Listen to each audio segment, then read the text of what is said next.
ছোটবেলায় বাবা মার সাথে দক্ষিণেশ্বরে পুজো দিতে গেলে এই ছোলার ডাল আর হিঙের কচুরি বাইরের দোকানগুলোতে যে বিক্রি হতো না, খেতে কিন্তু ভীষণ মন চাইতো। বাবা না করলেও কিনে ঠিক দিত।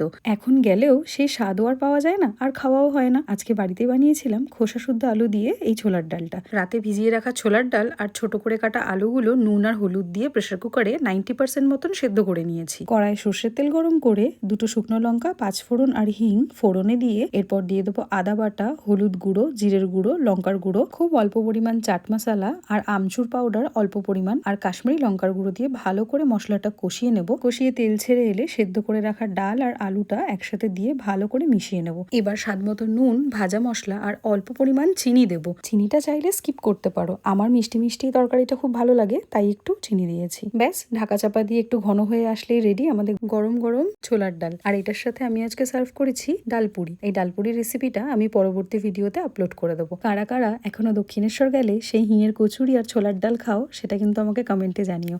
আর রেসিপিটা কেমন লাগলো সেটাও জানাতে ভুলো না।